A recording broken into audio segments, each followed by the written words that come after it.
Les oiseaux représentent la liberté, la paix, la légèreté et parfois même la beauté. Principalement donc des choses positives. Il est donc difficile d'imaginer quoi que ce soit de mauvais avec eux.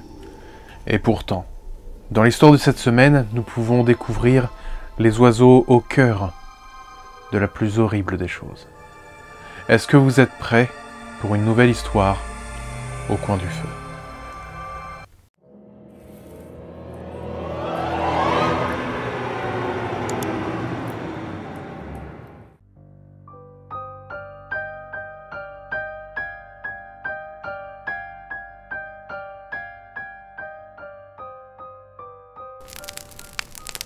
Je passais une journée des plus agréables.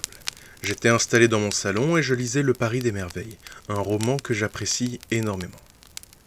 Je buvais du thé tandis que la lumière du soleil éclairait chaleureusement la salle.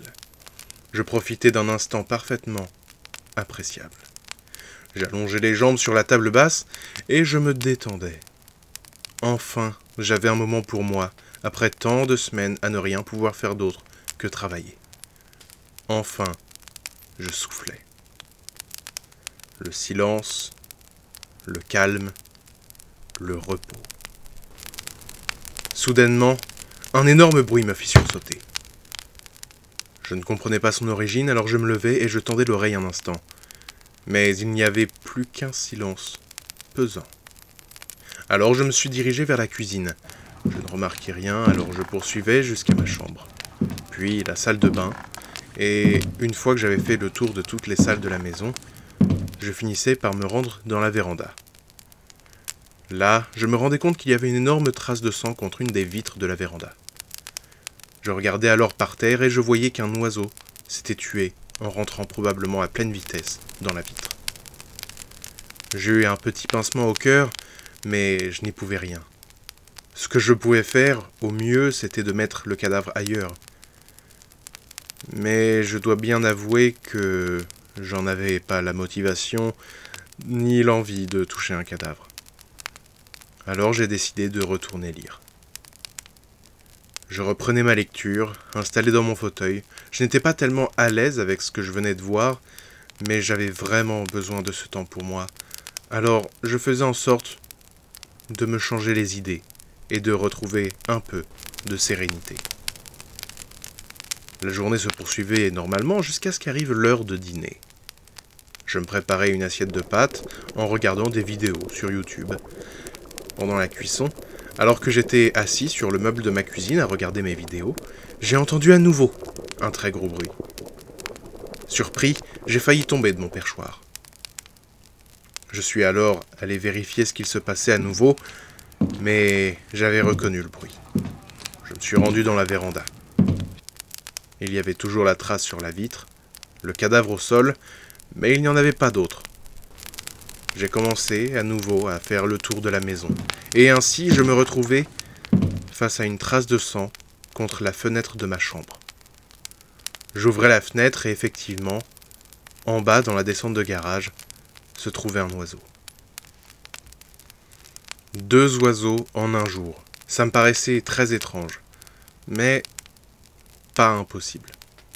Je réfléchissais en regardant la fenêtre, quand la cuisson des pâtes me rattrapa et je me précipitai pour m'occuper de mon repas.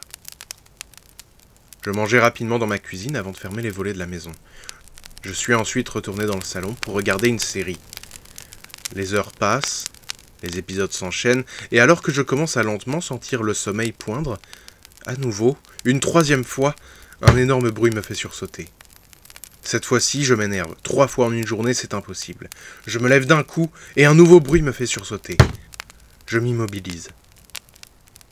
Qu'est-ce qu'il se passe ? Puis à nouveau, ce bruit. Là, je me précipite vers la véranda. Je découvre de nouvelles traces de sang et de nouveaux cadavres. Je sors dans le jardin et je regarde le ciel. La nuit est claire. La lune est pleine. Et je vois, au loin, la silhouette des arbres qui se découpent. Ne comprenant pas du tout ce qu'il se passe, je décide d'aller me coucher et d'aller voir un vétérinaire dès le lendemain matin. Je me couche et le sommeil tarde à venir. Pire que cela, Après quelques minutes, régulièrement, les bruits reprennent.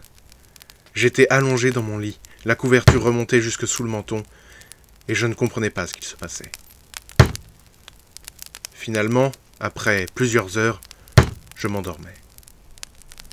À mon réveil, vers 7 heures du matin, je me préparais normalement. Ma douche, le petit déjeuner. Le temps de faire cela, il était 7h30, 40. Et le soleil devait être bien levé. Je pouvais alors ouvrir les volets. Mais avant de le faire, je voulais vérifier l'état de la maison. Je passais par la véranda et le ciel semblait affreusement sombre. Je décidai d'ouvrir la porte et de sortir. Alors, l'horreur la plus indicible et inexplicable me prit alors que je voyais des milliers, des millions de cadavres d'oiseaux tomber du ciel, couvrant le ciel et le soleil, plongeant la terre dans une affreuse obscurité. À peine avais-je eu le temps de rentrer dans la véranda que les cadavres s'écrasaient contre le sol, les fenêtres et le toit dans une cacophonie immonde d'eau brisée, de sang giclant et d'impact. Je me précipitai dans la maison avant de voir la véranda céder sous la violence du choc, tandis que les oiseaux continuaient de tomber du ciel. Durant des jours entiers, les oiseaux tombaient sans fin, tandis que dans mon salon, les volets toujours fermés, je devenais complètement fou. Le sang de ces pauvres animaux s'infiltrait dans la maison. J'observais les murs devenir de plus en plus rouges à chaque instant.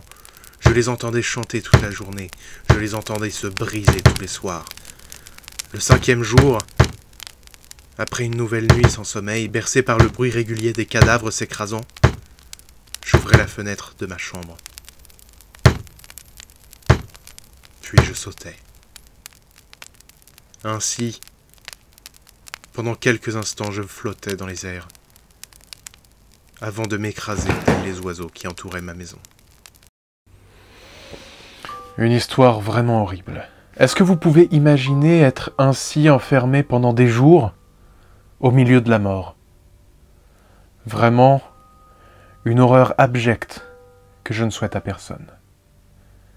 Comment auriez-vous réagi dans cette situation? Dites-le moi en commentaire. En attendant, j'espère que cette vidéo vous aura plu, qu'elle vous aura intéressé, qu'elle vous aura fait passer le temps. N'hésitez pas à me dire en commentaire ce que vous en avez pensé, n'hésitez pas à mettre un pouce bleu, abonnez-vous à la chaîne et puis partagez les vidéos. Et moi je vous dis à bientôt pour de nouvelles histoires au coin du feu.